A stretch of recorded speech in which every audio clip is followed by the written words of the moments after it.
जय रघुवीर समर्थ. शुका सारिखे पूर्ण वैराग्य जाचे, वसिष्ठा परिज्ञान योगेश्वराचे. कवी वाल्मिका सारिखा मान्य ऐसा, नमस्कार माझा सद्गुरु रामदासा. श्रीराम. मला वाटते अंतरी त्वा वसावे, तुझ्या दासबोधासी त्वा बोध व्हावे. अपत्यापरी पाववी प्रेमग्रासा, महाराज या सद्गुरु रामदासा. जय जय रघुवीर समर्थ. श्रीकृष्ण गोविंद हरे मुरारे, हे नाथ नारायण वासुदेव. प्रद्युम्न दामोदर विश्वनाथ, मुकुंद विष्णोर्भगवन् नमस्ते. सच्चिदानन्दरूपाय विश्वोत्पत्त्यादिहेतवे, तापत्रय विनाशाय श्रीकृष्णाय वयं नमः. कृष्णाय वासुदेवाय हरये परमात्मने, प्रणतक्लेशनाशाय गोविन्दाय नमो नमः. वसुदेवसुतं देवं कंसचाणूरमर्दनं, देवकी परमानन्दं कृष्णं वन्दे जगद्गुरुं. कृष्णकमलपत्राक्षं पुण्यश्रवणकीर्तनं, वासुदेवं जगद्योनिं नौमि नारायणं हरिं. कृष्ण कृष्णेति कृष्णेति यो मां स्मरति नित्यशः, जलं भित्वा यथा पद्मं संसारात् उद्धराम्यहं. कृष्णाय वासुदेवाय हरये परमात्मने, कृष्णाय वासुदेवाय देवकी नंदनाय च, नन्दगोपकुमाराय गोविन्दाय नमो नमः. नमः पङ्कजनाभाय नमः पङ्कजमालिने, नमः पङ्कजनेत्राय नमः नमस्ते पङ्कजाङ्घ्रे. गोपाल कृष्ण भगवान की जय.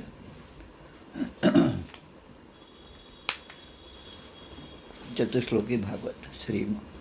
श्री भगवान उवाच. ज्ञानं परमगुह्यं मे यद्विज्ञानसमन्वितं, सरहस्यं तदङ्गं च गृहाणगदितं मया. यावानहं यथा भावो यद्रूपगुणकर्मकः, तथैव तत्त्वविज्ञानमस्तु ते मदनुग्रहात्. अहमेवासमेवाग्रे नान्यद्यत् सदसत्परं, पश्चादहं यदेतच्च योगशिष्येत सोऽस्म्यहं. ऋतेऽर्थं यत् प्रतीयेत् न प्रतीयेत्यात्मनि, तद्विद्यादात्मनो मायां यथा भासो यथा तमः. यथा महान्ति भूतानि भूतेषु चावचेष्वनु, प्रविष्टान्यप्रविष्टानि तथा तेषु न तेष्वहम्. एतावदेव जिज्ञासं तत्त्वजिज्ञासुनात्मनः, अन्वयव्यतिरेकाभ्यां यत्स्यात् सर्वत्र सर्वदा. एतन्मतं समातिष्ठ परमेण समाधिना, भवान् कल्पविकल्पेषु न विमुह्यति कर्हिचित्. गोपाल कृष्ण भगवान की जय. अष्टमस्कंद अवतरणिका. अष्टमस्कंद प्रथमोध्यायात मन्वंतर कथा विख्यात. गजेंद्र सापडला ग्राहमुखात द्वितीयोध्यायी कथा ती. तृतीयात गजेंद्र स्तुती पावला संकष्टमुक्ती गजग्राह पूर्वकथा ती.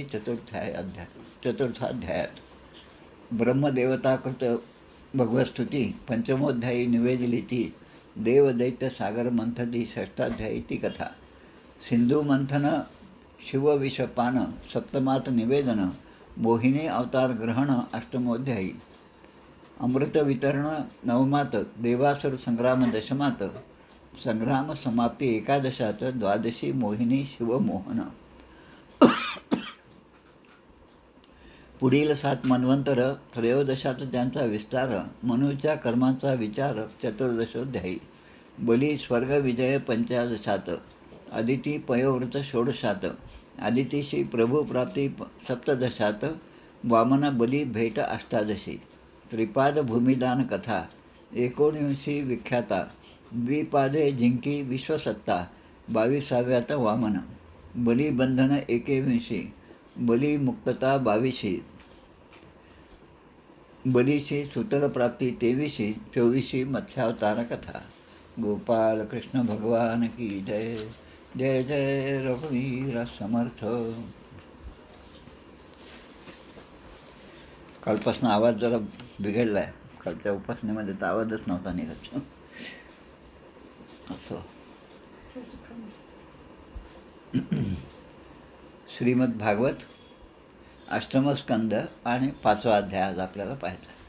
देवांचे ब्रह्मदेवाकडे जाणे आणि ब्रह्मदेवकृत भगवंताची स्तुती. पहिल्या 4 अध्यायामध्ये आपण पाहिलं गजेंद्र मोक्षाचं आख्यान पाहिलं. गजेंद्राला भगवंतानी कसं तारून नेलं, त्याला कसं मुक्त केलं, आणि तत्पूर्वी गजेंद्राचा पाय पकडणारा जो मगर होता नक्र, त्या नक्राचा त्याने आधी त्याचा उद्धार केला आणि मग गजेंद्राचा उद्धार केला. त्या दोघांचंही पूर्वचरित्र जे आहे ते सुद्धा आपण पाहिलं.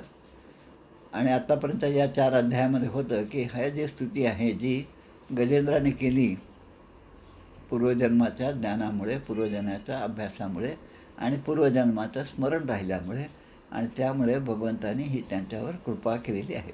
ज्याचं स्मरण जो रोज करील तो सर्व पापातून मुक्त होईल, या भवसागरातून तरून जाईल. आता हे जे वाक्य माझं आहे ते संपूर्ण श्रीमद भागवतामध्ये 101 ठिकाणी सहजपणे येणार आहे. आता जो भाग आहे की आता समुद्रमंथनाची तयारी करायची आहे. देवांचे ब्रह्मदेवाकडे जाणे आणि ब्रह्मदेवकृत भगवंताची स्तुती. आता हे ऐकत असताना सध्याची जी राजकीय परिस्थिती आहे ती थोडीशी अधूनमधून तुम्हीच डोळ्यापुढे आणा. त्याचा उल्लेख मी काही करणार नाही. की एखादा पक्ष चांगला असतो, तो दुसऱ्या पक्षाला आपल्या सामावून घेण्याचा प्रयत्न करतो. त्यासाठी काहीतरी नीती अवलंबावी लागते, आणि ती नीती अवलंबण्यासाठी आणि आपलं उद्दिष्ट पूर्ण करण्यासाठी इतरांचासुद्धा हातभार आपल्याला घ्यावा लागतो. हे जितकं खरं आहे तितकंच आपली मर्यादा, आपली नीती, आपलं आचरण हे श्रेष्ठ ठेवणं हे सुद्धा महत्त्वाचं आहे. हेच आपल्याला या सगळ्या कथानकातून शिकायचं आहे. शुकदेव या ठिकाणी सांगतात की परीक्षित राजाला सांगतात की भगवंताची ही गजेंद्र मोक्षाची लीला जी आहे ती सर्व पापांचा नाश करणारी आहे. ती मी तुला आत्ता सांगितली. आता तू माझ्याकडून रैवत मन्वंतराची कथा ऐक. हा जो 8वा स्कंद आहे त्याचा विषय जो आहे ते म्हणजे मन्वंतर. मन्वंतर म्हणजे पूर्ण या सृष्टीच्या उत्पत्तीपासून त्याचा अंत होईपर्यंत किती काळ लागतो, त्या काळामध्ये किती मनो होतात, त्याचा सगळा जो हिशेब आहे तो या मन्वंतराच्या या 8व्या स्कंदामध्ये आहे. आणि प्रत्येक मन्वंतरामध्ये भगवंताने कोणतं रूप धारण केलं, कोणता अवतार धारण केला, आणि भगवंताने केलेलं कार्य काय आहे हे प्रत्येक मन्वंतरामध्ये वेगवेगळं आहे. मन्वंतराचं अजून एक वैशिष्ट्य म्हणजे प्रत्येक मन्वंतरामध्ये त्याचं नाव जसं वेगळं आहे तसं प्रत्येक मन्वंतरामध्ये सप्तर्षींची नावेसुद्धा वेगवेगळी आहेत. त्याचप्रमाणे प्रत्येक मन्वंतरामध्ये जो इंद्र असतो, इंद्रपदावर जो राजा असतो, इंद्र राजा, की तोसुद्धा वेगवेगळ्या रूपाने, वेगवेगळ्या नावाने त्या मन्वंतरामध्ये असतो. आता ज्यावेळेस कुठलंच कॉम्प्युटर नव्हतं, काही नव्हतं, काहीच नव्हतं, त्यावेळापासून या सगळ्या मन्वंतराची यादी आपल्यापर्यंत आहे. स्वयंभुव, स्वारोचिष, उत्तम, तामस, रैवत, चाक्षुष आणि वैवस्वत ही 7 मन्वंतरं आत्तापर्यंत झाली आहेत. म्हणजे आता हे 7वं सुरू आहे. आता 8वं मन्वंतर केव्हा लागेल किंवा वैवस्वत मन्वंतर केव्हा सुरू झालं त्याचा हिशेब वगैरे सांगण्याच्या भानगडीत मी पडत नाही, तुम्ही पण ऐकण्याच्या भानगडीत पडू नका. कारण हा काळ इतका मोठा आहे की त्याचा आपण विचारसुद्धा करू शकत नाही. एक मन्वंतरामध्ये सत्य, त्रेता, द्वापार, कली हे जे 4 युग आहेत, चतुर्युग ज्याला म्हणतो, त्या प्रत्येक युगाचा जो हिशेब आहे तो प्रत्येक मन्वंतरामध्ये 43,20,000 वर्ष आपली माणसाची एका मन्वंतरात. आणि असे 14 मन्वंतर आहेत. म्हणजे 1000 ही चौकडी म्हणतात त्याला, की 4 सत्य, त्रेता, द्वापार, कली असं एक राऊंड झाला की असे 1000 जेव्हा राऊंड होतील तेव्हा ब्रह्मदेव पुन्हा ही सृष्टी निर्माण करेल. आता एवढा मोठा हिशेब असेल तर तो त्याचा आपण हिशेब न केल्यावर बरं, कारण आपलं आयुष्य फार अल्प आहे त्या मानाने. 100 वर्षामध्ये काहीच गणती नाही. पॉईंटमध्ये काढलं तर पॉईंटच्या नंतर कितीतरी शून्य येतील, मग एखादा आकडा येईल त्यामध्ये. इतका मोठा हा हिशेब आहे. आत्तापर्यंत 4 अध्यायामध्ये आपण पाहिलं की स्वयंभुव, स्वारोचिष, उत्तम यांचं वर्णन आपण पाहिलं. आणि आता जे आहे तर रैवत मन्वंतर, म्हणजे तामस आणि रैवत. तर रैवत हे 5वं मन्वंतर आहे. रैवत मन्वंतरामध्ये कोणती घटना घडली हे या ठिकाणी आता शुकदेव परीक्षिती राजाला सांगत आहेत. पंचमौ रैवतो नाम मनुस्ताम सहोदरा बलिविंध्यादयस्तस्य सुता अर्जुनपूर्वका.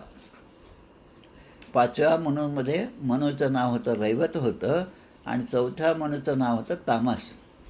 म्हणजे एकाच आईबापाच्या पोटी झालेली ही 2 मुलं तामस आणि रैवत, त्यांचं अनुष्ठान, त्यांची तपश्चर्या एवढी होती की त्यांना मनूची जागा त्यांना प्राप्त झाली. दोघेही भाऊ होते. 4था मनू तामस आणि त्याचा सख्खा भाऊ असणारा 5वा मनू जो आहे तो म्हणजे रैवत. आणि रैवताच्या काळामध्ये त्याचे जे पुत्र होते अर्जुन, बली, विंध्य हे सगळे त्याचे पुत्र होते.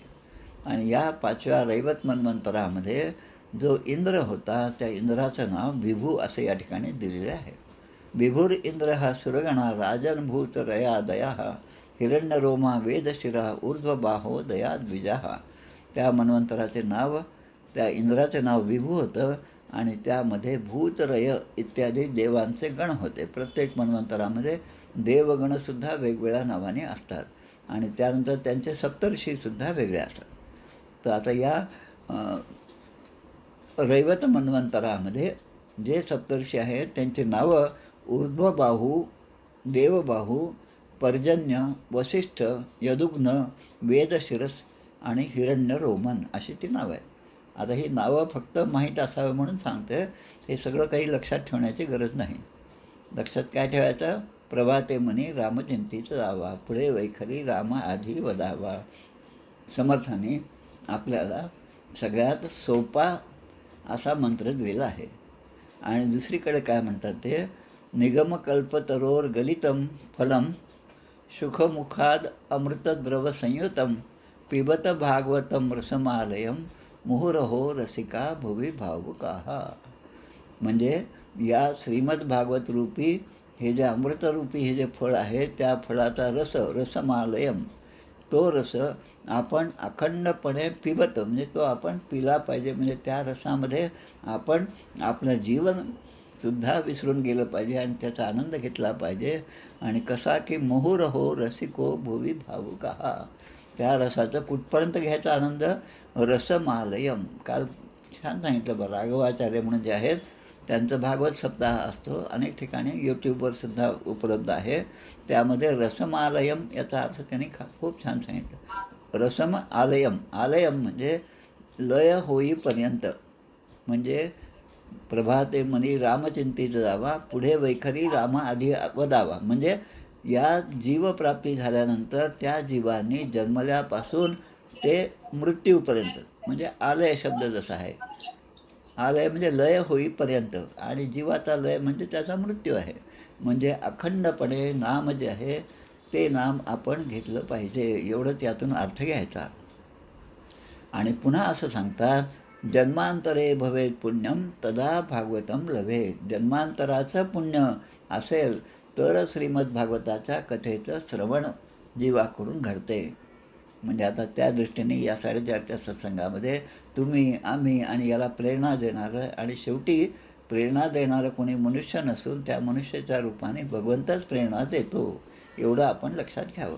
आता यापैकी आता एका ऋषीचं नाव होतं शुभ्र नावाचे ऋषी, आणि त्यांची पत्नी विकुंठा.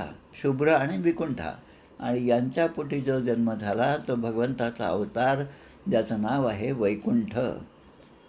शुभ्रस्य वैकुंठे सुरसत्तमैही तयो स्वकलया जज्ञे वैकुंठो भगवान स्वयं. वैकुंठ नावाने भगवंताने स्वतः अवतार घेतला. आता त्यानंतर लक्ष्मीदेवीने प्रार्थना केल्यामुळे आणि तिला प्रसन्न करण्यासाठी या विकुंठाने वैकुंठ धाम निर्माण केले. आणि सर्व लोकांना जे पूज्य आहे, आपण म्हणतो स्वर्गवासी, वैकुंठवासी, स्वर्गवासीपेक्षा वैकुंठवासी अजून चांगली पायरी आहे. कारण स्वर्गवासी म्हणजे क्षीणे पुण्य मर्त्य लोकम विशंती, पुन्हा परत येण्याची सोय आहे. पण वैकुंठधामामध्ये एकदा गेला की पुन्हा परत येण्याची सोय नाही, म्हणजे तिथेच तो अखंडपणे राहतो. मग त्या वैकुंठनाथाचे कल्याणमय गुण आणि त्याचा प्रभाव काय आहे हे आपल्याला तिसऱ्या स्कंदापासून सांगायला सुरुवात झाली. ज्या ठिकाणी कपिलदेवांचा अवतार झाला, स्वयंभू मनू आणि शतरूपा, आणि मग नंतर कर्दम आणि देवहूती, आणि त्यांच्या पोटी झालेला कपिल महामुनीचा अवतार तिसऱ्या स्कंदामध्ये तो आपण पाहिला. आता पुढे 5व्या स्कंदाबद्दलचं एवढंच या ठिकाणी सांगितलं, रैवत मन्वंतर. आणि रैवतानंतर चक्षु.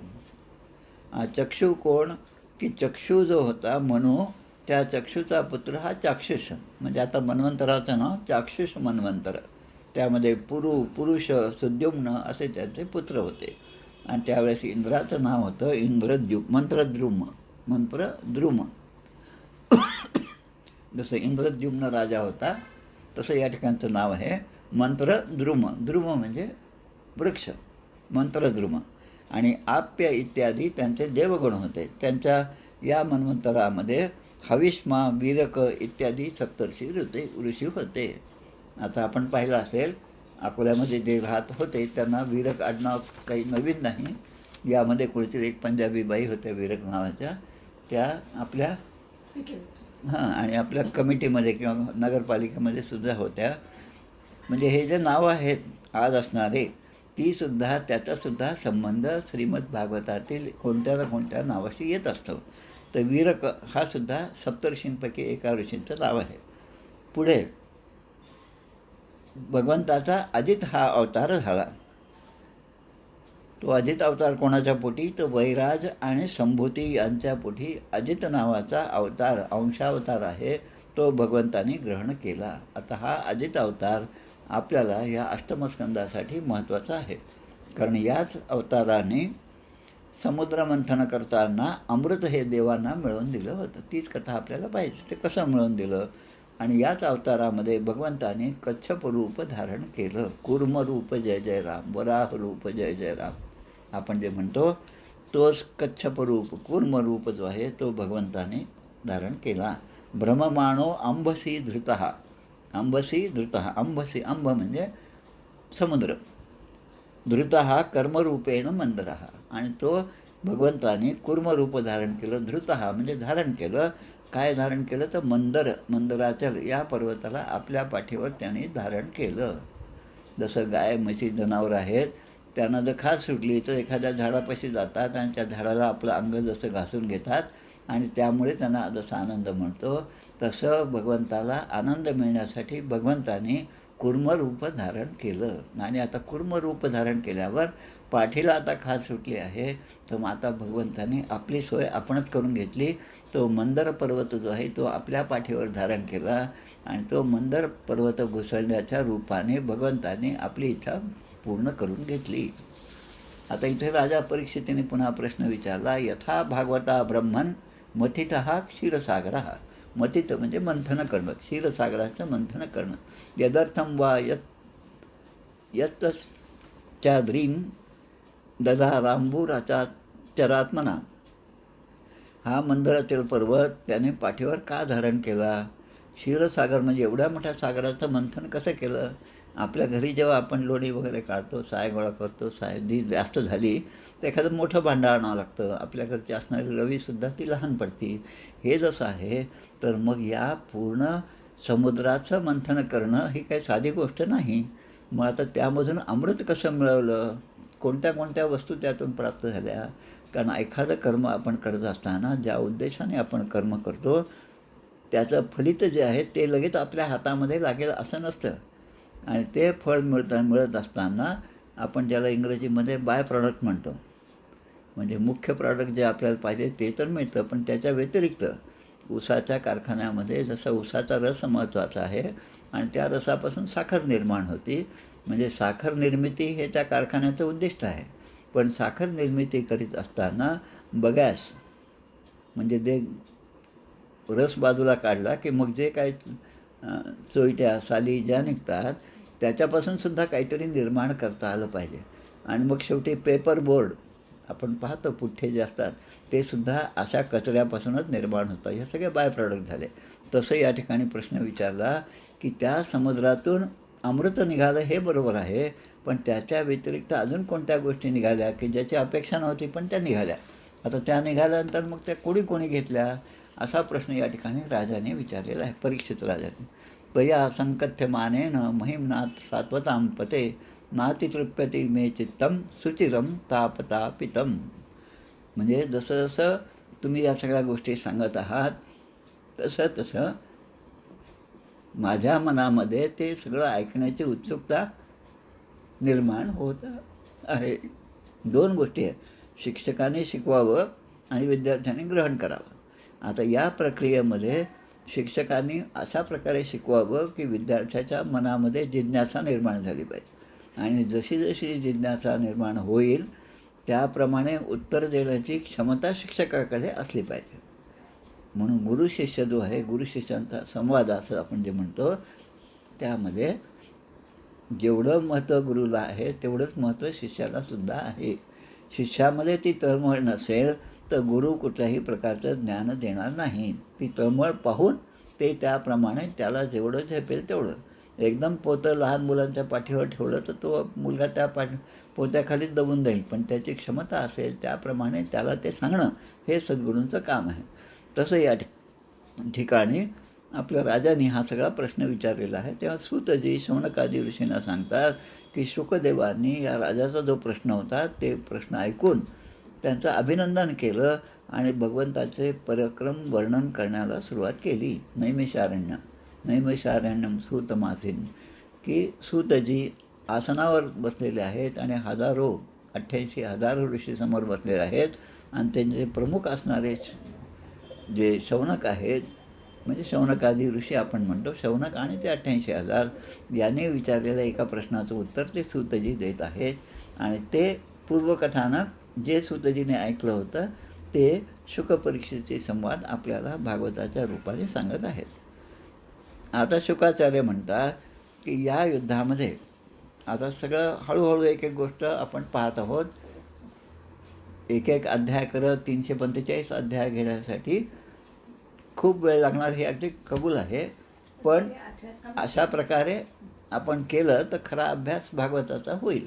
आणि एकदा अभ्यास झाला, नवीन ठिकाणी जेव्हा आपण जातो तेव्हा पुष्कळसं आपण बावचळून जातो. त्या गावामध्ये गेल्यानं हा रस्ता कुठे जातो आपल्याला माहीत नाही, आणि मग त्या रस्त्याने जातो तर कुठेतरी तिसऱ्याच रस्त्यावर आपण निघतो.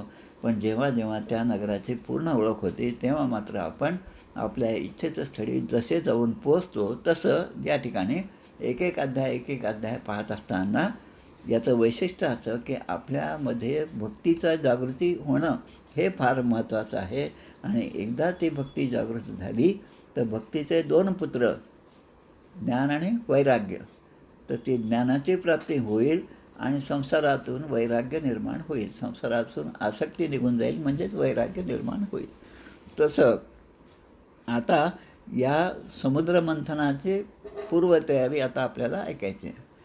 तर ज्यावेळेस असुरांनी असुर आणि सुर म्हणजे दैवासुर संग्राम हे जे आहे, या युद्धाला जेव्हा सुरुवात झाली तेव्हा असं झालं की असुरांनी आपल्या तीक्ष्ण बाणांनी अनेक देवतांनासुद्धा घायाळ केले. यदा दुर्वास शापात सेंद्रा लोकास्त्रयो नृपः श्री निष्कांचन भवंस्तत्र नेशुरिज्यादय क्रिया.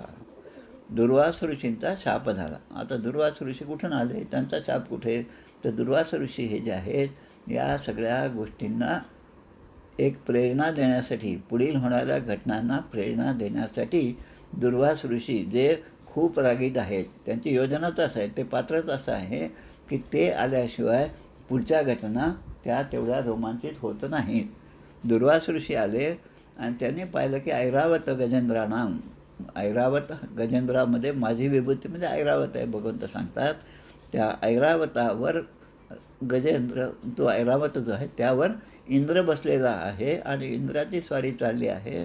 आणि या दुर्वास ऋषींनी त्याकडे पाहिलं आणि सहज त्यांना कृपा झाली आणि त्यांनी आपल्या गळ्यातील माळ त्या इंद्राला दिली. आता इंद्राचं काय चुकलं, ती माळ घेऊन गळ्यात घालायची. कोणी आपल्याला काही दिलं तर त्याचा स्वीकार करावा आणि त्याचा आदर करावा, पण आदर न करता त्यांनी तीच माळ आपल्या हत्तीच्या कंठावर, त्या हत्तीच्या डोक्यावर ती त्याने वाहिली. आता हत्तीच बिचारा, त्याला काय समजणार, जिथे इंद्राला समज नाही तिथे हत्तीला काय समजणार. हत्तीने आपली सोंड मान हलवली आणि ती माळ खाली पडली आणि लगेच दुसऱ्या पावलावर ती माळ त्यांच्या पायाखाली, त्या हत्तीच्या पायाखाली तुडवल्या गेली. आता हा छोटासा प्रसंग घडला आणि दुर्वास ऋषींचा क्रोध अनावर झाला आणि दुर्वास ऋषींनी शाप दिला. आणि त्या शापामुळे, काय शाप आहे की इंद्रा, तू आणि तुझे सगळे देव हे शक्तिहीन होतील. आणि म्हणून असुरांनी तीक्ष्ण बाणांनी देवांना सगळ्यांना घायाळ केले. आणि असं झालं की अनेकांना आपल्या प्राणालासुद्धा मुकावे लागले. ते ज्या ठिकाणी मरून पडले तिथून त्यांना उठतासुद्धा आलं नाही, अशी परिस्थिती आहे. मग आता हे सगळं पाहून इंद्र, वरुण हे जे आहेत त्यांनी आता विचार करायला सुरुवात केली. आता या असुरांच्या विरुद्ध आपल्याला काहीतरी एकत्र आलं पाहिजे. पुन्हा आजचं पॉलिटिक्स हे लक्षात घ्या. आणि मग त्यांनी जाऊन ब्रह्मदेवांची भेट घेतली आणि ती भेट देऊन त्यांचं सगळं निवेदन केलं. ब्रह्मदेवाने सगळं सांगितलं.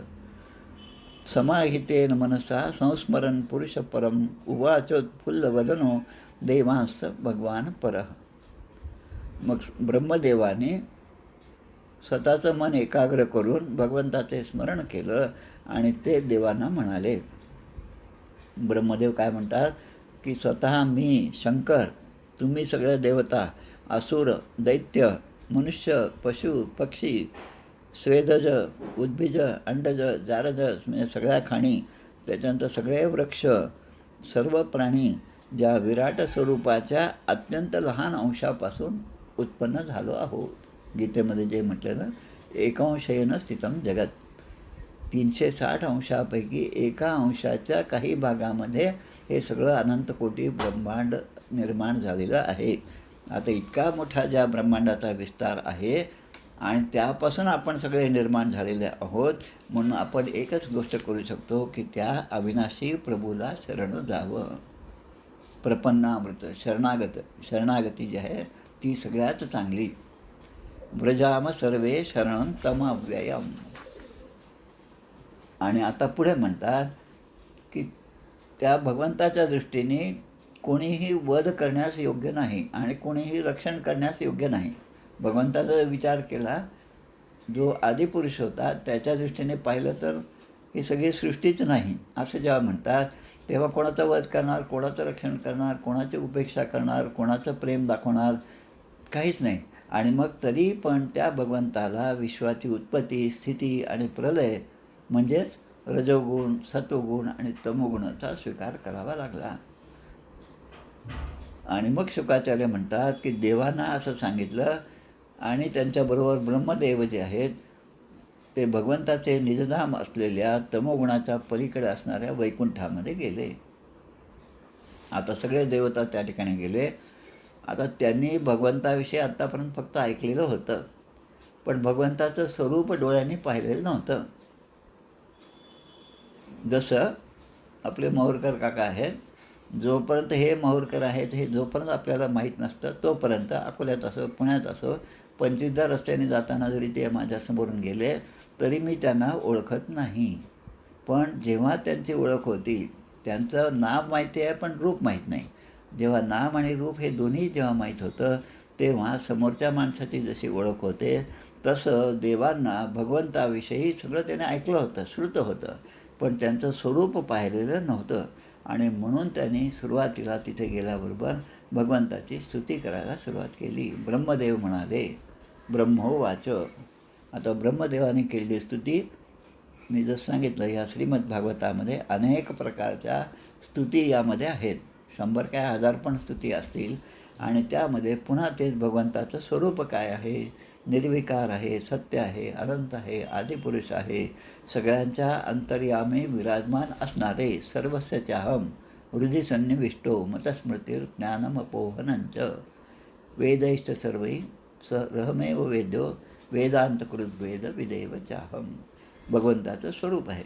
आणि हेच भगवंत सत्य, त्रेता, द्वापार अशा तिन्ही युगामध्ये आणि प्रत्येक चतुर्युगामध्ये आणि नंतर होणाऱ्या 1000 चतुर्युगामध्ये कुठल्या ना कुठल्या रूपाने ते त्या ठिकाणी देह धारण करतात. अंशावतार का असेना पण ते येतात. आणि मग त्याला आपण त्रियुगी नारायण असं म्हणतो. जेव्हा आम्ही 10 वर्षापूर्वी आमच्या अग्निहोत्री वहिनी वगैरे बरोबर होते, तेव्हा आम्ही हिमालयात गेलो होतो देवदर्शनासाठी. तेव्हा आपल्याला आठवत असेल, त्रियुगी नारायणाच्या मंदिरामध्ये आपण एक दर्शन घेतलं होतं. ते त्रियुगी नारायण मंदिर म्हणजे ज्या ठिकाणी शिवपार्वतीचं लग्न झालं होतं. यज्ञकुंड आहे त्या ठिकाणी, देवक बसलेले आहेत, ब्रह्मदेव आहेत, विष्णू आहेत, आणि ते मंदिर म्हणजे त्रियुगी नारायण. म्हणजे भगवंतानी सत्य त्रेता द्वापार या ठिकाणी अवतार घेतला म्हणून त्यांना त्रियुगी असं म्हटलं, म्हणून त्रियुगी नारायण शब्द आला. आता पुढे, आता हे सगळं देवतांचं झालं. आता मनुष्याबरोबर काय आहे, तर मनुष्याच्या संबंधाने पाहिलं की मनुष्याचं शरीर हे एक चक्र आहे, हे चाक आहे. त्या चाकाला काय असतं की गोल, आपण सायकलीचं जे चाक पाहतो ते गोल असतं, त्यामध्ये काही आरे असतात, मध्यबिंदू असतो, त्याला स्पोक्स म्हणतो आपण, म्हणजे समजायला सोपं जाईल तुम्हाला. मग सत्व, रजत आणि तम हे 3 गुण त्याचं मध्य आहे. पृथ्वी, जल, तेज, वायू, आकाश, मन, बुद्धी आणि अहंकार या 8 गोष्टी आहेत. त्याने तो परिघ निर्माण झाला, तो सगळं वर्तुळ निर्माण झालेलं आहे. आणि मग ते चाक मनोमय चाक आहे, ते सारखं फिरत राहतं. आणि ते फिरण्यामध्ये जे संचलन ते कोण फिरवतं, तर भगवंतच फिरवतात. मग अशा भगवंताला आम्ही शरण आहोत असं ब्रह्मदेव त्या ठिकाणी वैकुंठामध्ये गेल्यानंतर आदिपुरुष आदी भगवंताच्या समोर ते सगळं वर्णन करत आहे. आणि ते सांगतात, इमे वयम यत प्रतिययैवन तन्वा सत्वेन सृष्टा बहिरंतरावी. म्हणजे आम्ही आणि ऋषीमुनी ज्यांच्या प्रिय सत्वगुणी शरीरापासून उत्पन्न झालो आहोत, तरीसुद्धा त्यांच्या आत बाहेर असणाऱ्या तुमच्या स्वरूपाला आम्ही जाणू शकत नाही. आपल्याच अंतरंगामध्ये तो देव आहे आणि आपल्या बाहेरसुद्धा तो देव आहे, पण त्याची दृष्टी आपल्याला ती नसल्यामुळे तो आपल्याला ओळखू येत नाही. म्हणून अशा परमस्वतंत्र परम ऐश्वर्यशाली अशा भगवंताला आम्ही शरण जातो आणि तुम्ही आम्हाला प्रसन्न व्हावे. प्रसिद्धताम ब्रह्म महाविभूतीही. प्रसिद्धताम म्हणजे तुम्ही आमच्यावर कृपा करा, तुम्ही आमच्यावर प्रसन्न व्हावे. आता नंतर जे आहे, सोमम मनो यस्य समामनंती दिवौकसां वै बलमंदव आयुः. देवाचे अन्न, बल, आयुष्य हे कुठून निर्माण होतं, ते चंद्रातून निर्माण होतं. चंद्र जो आहे तो सगळ्या वृक्षांचा सम्राट आहे. वृक्षांमध्ये औषधी वनस्पती असतात, प्रत्येक वृक्षामध्ये औषधी गुण आहेत. आणि म्हणून हर्बल आजकाल जे आपण रामदेवांच्यामुळे इतर सगळ्या गोष्टींमध्ये ॲलोवेरासारखं नाव ऐकतो, तर हे जे औषधी गुण आहेत ते कोणामुळे निर्माण होतात, तर ते चंद्रामुळे निर्माण होतात. आणि हा चंद्र प्रजेची वृद्धी करणारा आहे. म्हणून पहा, बऱ्याच ठिकाणी खेड्यापाड्यामध्ये सुद्धा पौर्णिमेच्या दिवशी असाध्य रोगांवर औषधे देण्याची प्रक्रिया होत असते, कारण ते चंद्राचं प्रभुत्व आहे म्हणून. मग ते चंद्र म्हणजे आपल्या जीवाच्या ठिकाणी असणारं मन आहे. आणि त्या मनाचा स्वीकार करणारे परमऐश्वर्यशाली प्रभू आमच्यावर प्रसन्न होत, अशा प्रकारे या ठिकाणी पुन्हा स्तुती केली आहे. जवळपास 34 ते 43 10 श्लोक जे आहेत ते या स्तुतीच्या निमित्ताने आहेत. जसं आपण पुन्हा म्हणतो की सगळं अग्नी हे जे आहे हे भगवंताचं मुख आहे आणि यज्ञ यागादी कर्मकांडासाठी त्यांनी जन्म घेतला आहे. अग्नी भगवंताचं मुख आहे. म्हणजे अग्नीला जे जे आपण स्वाहा करतो, 2 गोष्टी आहेत त्या ठिकाणी, स्वाहा आणि स्वधा. स्वाहा म्हणजे देवांचं कार्य, स्वधा म्हणजे पितरांचं कार्य. आणि त्यामुळे त्या अग्नीला जे जे आपण अर्पण करतो त्या रूपाने यज्ञयागादीच्या कर्मकांडाच्या रूपाने तो भगवंत आपल्याकडून त्या त्या गोष्टीचा स्वीकार करतो. आणि आपल्या शरीरामध्ये काय आहे, सर्व अहम वैश्वानरो भूत्वा प्राणिनां देहमाश्रितः प्राणापान समायुक्त पचाम्यन्नं चतुर्विधम. चतुर्विध प्रकारचं अन्न, लेह, श्वश हे जे अन्न आहे, चावण्याचं, भोज्य, चावण्याचं, पिण्याचं, खाण्याचं, हे जे 4 प्रकारचं अन्न आहे ते अन्न आपण खातो जेव्हा आपल्याला भूक लागती. आपण म्हणतो पोटात कावळे ओरडायला लागले, पण ते कावळे नाही, तो भगवंत त्या त्या गोष्टीची मागणी त्या ठिकाणी राहून करतो. आणि अहम वैश्वानरो भूत्वा, त्या वैश्वानर रूपाने त्या पोटामध्ये तो अग्नी प्रज्वलित झाला, ज्याला आपण जठराग्नी म्हणतो. आता जठराग्नी तापला, आता लवकर वाढा असं आपण म्हणतो. आणि त्याच प्रकारे हे जसं जीवामध्ये होतं, त्याच प्रकारे समुद्रातसुद्धा वडवानळाच्या रूपाने भगवंत आहे. समुद्रातसुद्धा ज्वालामुखीचा उद्रेक होता. ज्वालामुखी म्हणजे पर्वतावरच उद्रेक होईल असं नाही, पण समुद्राचं पाणीसुद्धा असं खवळून निघतं की त्यातून सुद्धा अग्नी निर्माण होतं, जे सहजपणे होऊ शकत नाही. मग त्या ठिकाणी हाच भगवंत, एवढं जर त्याचा प्रभाव असेल तर त्या भगवंताला आम्ही शरण जातो. आता हे जे सगळे 10 श्लोक आहेत, त्यामध्ये चौथं चरण जे आहे ते एकच आहे, प्रसीदताम न स महाविभूती. मग नंतर या ब्रह्मदेवाने आणि देवतांनी त्या भगवंताची पुन्हा स्तुती केली. ती विराट स्वरूपाचं वर्णन जे आपण 3ऱ्या स्कंदामध्ये ऐकलं, पहिल्यामध्ये सुद्धा ऐकलं, त्याच प्रकारे ते वर्णन या ठिकाणी दिलेलं आहे.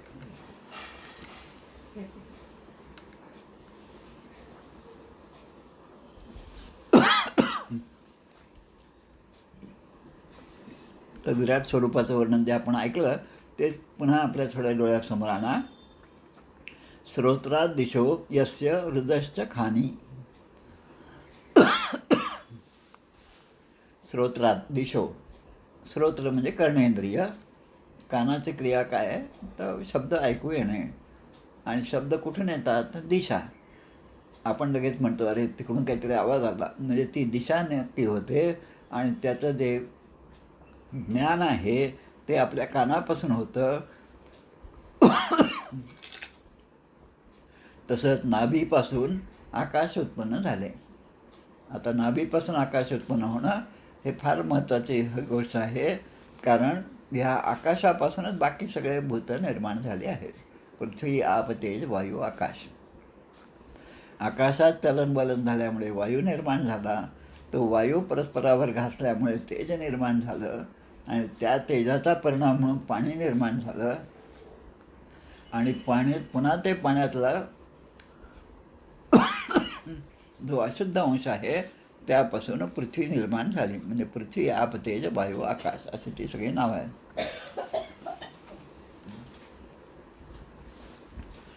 मग त्या विराट स्वरूपाच्या वक्षस्थळापासून लक्ष्मी निर्माण झाली. त्या स्वरूपाच्या सावलीपासून पितृगण निर्माण झाले. स्तनापासून धर्म निर्माण झाला.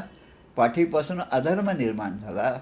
डोक्यापासून आकाश आणि रास क्रीडेपासून अप्सरा प्रगट झाल्या. ज्यांचे मुख म्हणजे ब्राह्मण आहे आणि रहस्यमय वेद ज्यांच्या भुजांचे बळ म्हणजे क्षत्रिय आहे, वैश्य हे ज्यांच्या जांघा आहेत, आपण हे सगळं वर्णन आपल्या पुरुष सूक्तामध्ये करतो. ब्राह्मणस्य मुखमासीत बाहू राज्यन कृता उरु तदस्य तद्यद्वैष पदभ्याम शूद्रो अजायत. तसं या ठिकाणचं वर्णन दिलेलं आहे. मग त्या भगवंताचा खालचा ओठ आणि वरचा ओठ, लोभो अधरात, अधर म्हणजे खालचा ओठ जो आहे तो लोभाचं प्रतीक आहे. आणि वरच्या ओठापासून प्रीती. आता जे आपल्या अयोध्यामधल्या छोट्या रामचा फोटो आपण पाहतो त्यामध्ये या 2 गोष्टी अगदी स्पष्टपणे दिसतात. आणि आपल्या सगळ्याच मंदिरात गेल्यानंतर आपल्याला वेळ असेल तर भगवंत तर सगळ्यात दाखवायला तयार आहे, पण आपल्याला वेळ नसतो, इतकं वेळ नाही. दर्शन घेतलं की लगेच बाहेर पडायचं. बाहेर पडल्यानंतर मग आपण आरामात काहीतरी छान खाऊया, म्हणजे असं आपलं दर्शन असतं.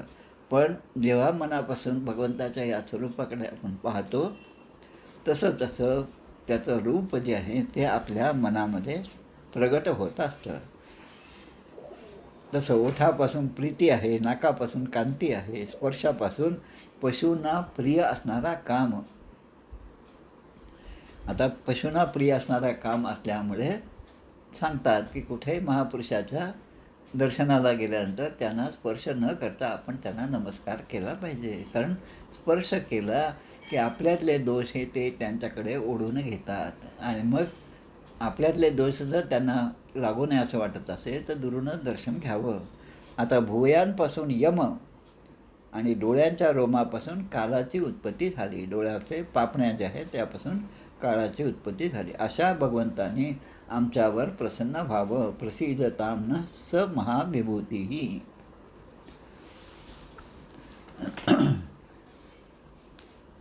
आणि आता भगवंताचं सगळं जे ऐश्वर आहे त्याचंसुद्धा वर्णन या ठिकाणी करतात. गीतेमध्ये 9व्या अध्यायामध्ये एक श्लोक येतो, यथाकाशस्थितो नित्यं वायुः सर्वत्र गो महान तथा सर्वाणि भूतानि मत्स्थानी इत्युपधारय. यथाकाशस्थितो नित्यं, यथा आकाशस्थितो नित्यं. जसं आकाशामध्ये, निरभ्र आकाशामध्ये वायू असतो, म्हणजे आकाश आहे ते निरभ्र आहे, त्यामध्ये चलनवलन झालं की वायू निर्माण होतो आणि वायू सर्वत्र गो महान. मग त्या वायूचं चलनवलन असल्यामुळे त्यापासून आपल्याला इतर गोष्टी सगळ्या दिसतात. चलनवलन म्हणजे सगळं चराचर सृष्टी जी आहे ती त्या वायूमुळेच निर्माण होते. आणि ते जर झालं नाही तर ऑक्सिजनचे सिलेंडर देऊन माणसाला जिवंत ठेवावं लागतं. तेव्हा त्या वायूची किंमत कळते. आणि मग पर्यावरणाचं रक्षण, वृक्षबल्ली आम्हा सोयरे वनचरे हे जे संत सांगतात त्याचं कारण हेच आहे की त्याचं महत्त्व आपल्याला लक्षात आलं नसल्यामुळे त्याचा ऱ्हास होत आहे. तथा सर्वाणि भूतानि मत्स्थानी इत्युपधारय. इत्युपधारय की मी ते धारण करतो. आणि तथा सर्वाणि भूतानि म्हणजे सगळ्या भूतमात्रांना मी त्या वायूच्या रूपाने धारण करतो, म्हणजे पालन करतो त्यांचं. मत्स्थानी असा शब्द त्या ठिकाणी आहे. म्हणजे मुळामध्ये वायू जो आहे तो आकाशापासूनच निर्माण झालेला आहे. आणि म्हणजे हे सगळे प्राणीमात्र जे आहे ते माझ्यामध्येच स्थित आहेत. गुणेषु माया रचितेषु वृत्तिभिः न सज्जमानाय नभस्वदूतये. आता त्या भगवंताचा विषय अजून सांगतात की भगवंता तुम्ही तुमच्या इच्छेने अनेक रूप धारण करू शकता. अनेक रूपाय विष्णवे प्रभ विष्णवे. एक रूप नाही, अनेक रूप तुम्ही धारण करता. नाना देही देव एका विराजे, नाना नाटक लीला सुंदर रूप साजे. नाना तीर्थक्षेत्री अभिनव गती माझे, अगाध महिमा पिंड ब्रह्मांडे गाजे. ही सगळी जी आरती आहे त्यामध्ये भगवंताने केलेल्या अनेक लीला, अनेक रूप जे आहे त्या रूपामध्ये भगवंताचं आपल्याला प्रगटीकरण दिसून येतं. मग असं तुम्ही काम जे करता असे ते तुम्ही नाना रूप धारण करता.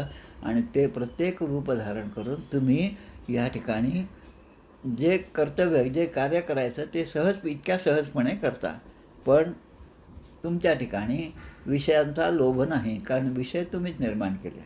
आता जे आपणच निर्माण करतो त्या संसारामध्ये आपण गुरफटतो, पण भगवंताने जे संसार निर्माण केला त्यामध्ये मात्र तो कधीच गुरफटत नाही.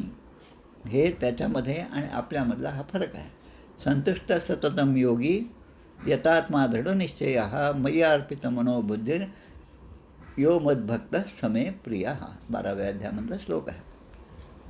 तसं या ठिकाणी सांगतात की विषयाला अनुरूप जे जे कार्य होत असतं आणि माणूस जे जे कर्म करत असतो ते कर्म शेवटी दुःखामध्येच परिणत होतं. कारण त्यांना ते कर्म करताना अनेक प्रकारचे कष्ट होतात आणि जे सुख आपल्याला प्राप्त करायचं असतं ते मात्र त्यांना अंती प्राप्त होत नाही किंवा ते मिळत पण नाही. पण जी कर्म भगवंताला अर्पण केली जातात ती मात्र आनंददायक आणि सफळ असतात. तर ते करण्यासाठी काय असेल, पत्रम पुष्पम फलम तोयम येव मे भक्त्या प्रयच्छते. मग ते काहीही असे ना, पण भगवंताला अर्पण करताना आपलं मन शुद्ध असलं पाहिजे. घ्या एकदाचा चहा असं म्हणून जर चहा दिला नवऱ्याला तर त्याचं सुख त्या नवऱ्याला नाही, पण भगवंता तुझ्यासाठी हा नैवेद्य मी तुला अर्पण करत आहे. अर्पण बुद्धी ही जी आहे ती जेव्हा असेल तेव्हा तो उपासाचा काय म्हणतो आपण त्याला, शिरा, सत्यनारायणचा प्रसाद हा जो आहे त्याला प्रसादाचं मूल्य प्राप्त होतं. अन्यथा तर शिरा आपण रोजच खातो. मग या दोघातला फरक काय आहे की ती दृष्टी भगवंताची त्यावर पडल्यामुळे त्यातून अमृतच निर्माण होतं. म्हणून जसं भगवंतांना समर्पित केलेलं कर्मसुद्धा कधीही वाया जात नाही. आणि म्हणून सगळं नाव महा कर्म अकल्पोपी विफलायेश्वरार्पिता कल्पते पुरुषस्यैष स ह्यात्मा दयितो हितः, की भगवंताला अर्पण केलेलं कर्म कधीही वाया जात नाही. कारण भगवंतच जीवाचे कल्याण करणारे आहेत, ते प्रियतम आहेत आणि ते सर्वांचे अंतर्यामी आहेत.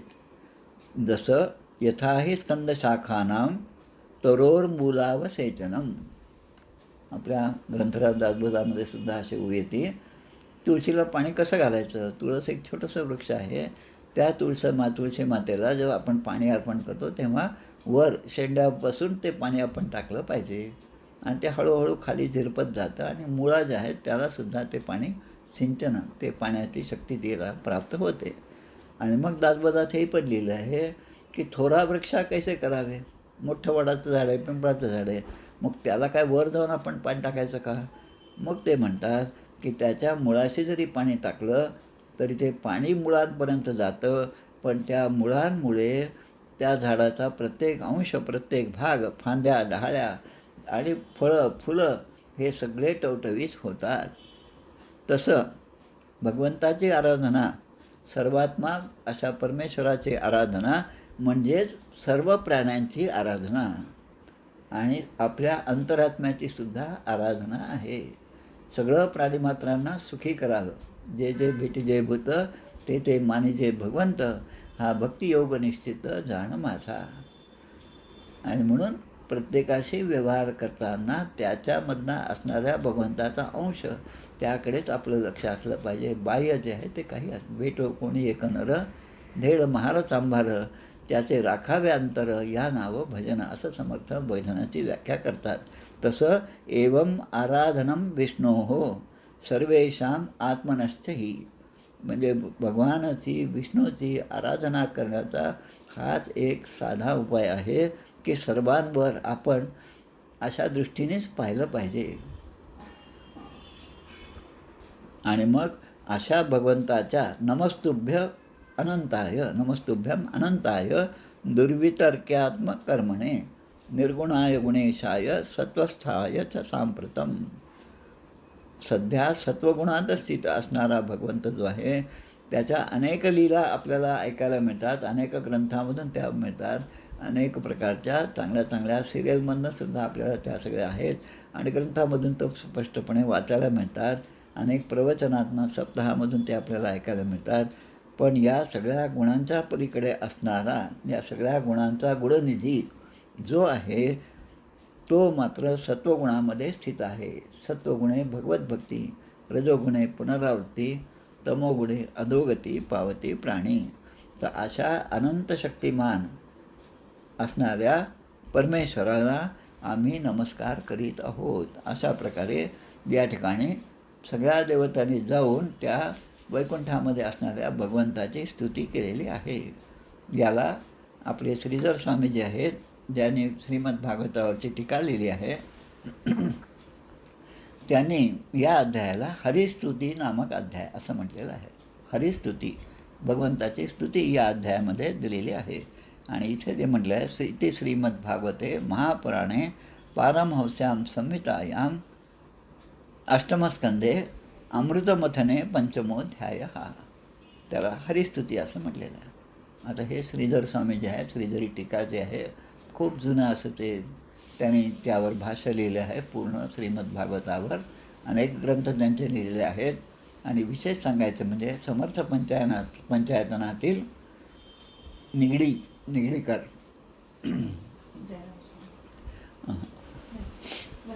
रंगनाथ महाराज निगडीकर, या रंगनाथ महाराजांचे मोठे भाऊ, त्यांचे पुत्र असणारे हे श्रीधर आहेत. त्यांचं नाव खंड्या. आणि त्यांच्यावर कृपा झाली आणि त्यांना ती दिव्यदृष्टी प्राप्त झाली आणि त्यानंतर त्यांनी ह्या सगळ्या ग्रंथांची निर्मिती केली. आणि त्यामुळे ही श्रीधरी टीका ही मूळ टीका आहे. तिची आमच्याकडे पोथी आहे घरी, जवळपास पूर्ण सगळं 12 स्कंद हे सगळं पूर्ण त्यामध्ये आहेत. त्यामध्ये श्रीमद भागवताचा श्लोक, त्यावर असणारी श्रीधरी टीका ही संस्कृतमध्ये आहे आणि नंतर त्याचं मराठीमधलं भाषांतरसुद्धा आहे. हरिस्तुती नामक अध्याय या ठिकाणी पूर्ण होतो. आता उद्याच्या अध्यायामध्ये आपल्याला पाहायचं आहे की देव आणि दैत्य यांचे मिळून समुद्र मंथन ते कशा प्रकारे करतात. हा भाग जो आहे पण उद्या पाहू. मला असं वाटतं अशा प्रकारे हळूहळू जरी केलं तरी आपण शेवटापर्यंत सहजपणे जाऊ. पाहता पाहता आता आपण अष्टमस्कंधापर्यंत आलेलो आहोत. हेही काही कमी नाही, पण याचं चिंतन जे आहे ते चिंतन होणं फार महत्त्वाचं आहे. श्रीमद्भागवताच्या या रसाची गोडी लागणं हे फार महत्त्वाचं आहे. आणि अनेक प्रकारचे पुस्तकं उपलब्ध आहेत आणि चांगला आनंद वाटतो. आमचे तरटे सर जे आहेत त्यांचासुद्धा मला मेसेज आणि फोन आला होता.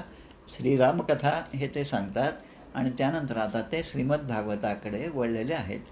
म्हणजे आपला धर्म, आपला ग्रंथ कोणताही असो, आपला संप्रदाय कोणताही असो, आपला मूळ जो ग्रंथ आहे ज्याचा आपण अभ्यास करतो, ज्या संप्रदायाचे आपण आहोत, जसं आपण रामदासी आहोत तर रामायण हे आपल्यासाठी महत्त्वाचे आहे, समर्थांचे ग्रंथ आपल्यासाठी महत्त्वाचे आहेत.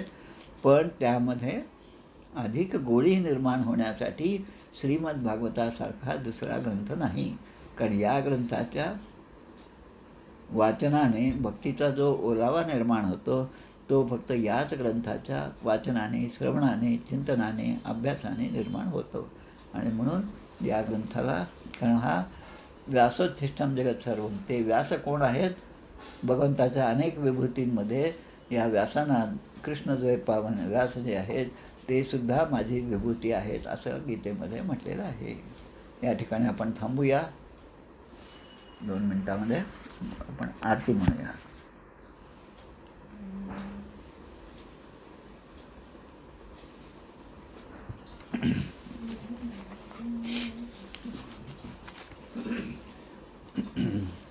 जय हो जय श्री भागवता, आरती करी तुझ भगवंता. जय हो जय श्री भागवता, आरती करी तुझ भगवंता. श्री शुकमुनीने परम भक्तीने नाना परीने गायले जा हरिचरिता. आरती करी तुझ भगवंता. वेद तरुचे मधुर फळ, स्वादुरसे जे सोज्वळ.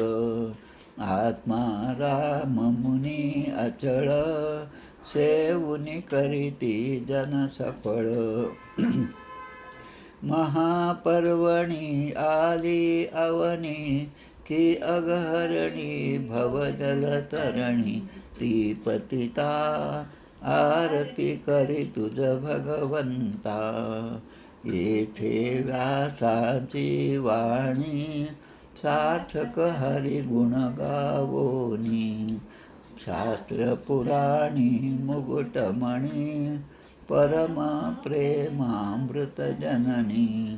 सहज सेविता भाविक भक्ता, उदारदाता मोक्ष तत्वता देहाता. आरती करी तुझ भगवंता. गमते जणू मानस तीर्थ, 12 सोपाने युक्त. निर्मल भक्ती जले भरित, विहरे हरिहंस चितेथ. श्लोक सुकुमले संत अलिकुले, सेवुनी रमले भान विसरले रस पिता. आरती करी तुझ भगवंता. अपार महिमा ग्रंथाचा, वदवेना कोणासाचा. मेवा कविवर संताचा, प्राणची कीर्तनकाराचा. बोधाचा स्वयंप्रभेचा, 12 कळीचा रवी अंतरिचा तमहर्ता. आरती करी तुझ भगवंता. ग्रंथ नव्हे हा श्रीकृष्ण, गीते वेधी मन पूर्ण. अनन्य होता या शरण, खचित टळे जन्म मरण. प्रितापदाती चिरये शांती, नाथ हि वदती रामपदी ठेवी माथा आरती करी तुझ भगवंता जय हो जय श्री भागवता आरती करी तुझ भगवंता गोपाल कृष्ण भगवान की जय जय जय रघुवीर समर्थ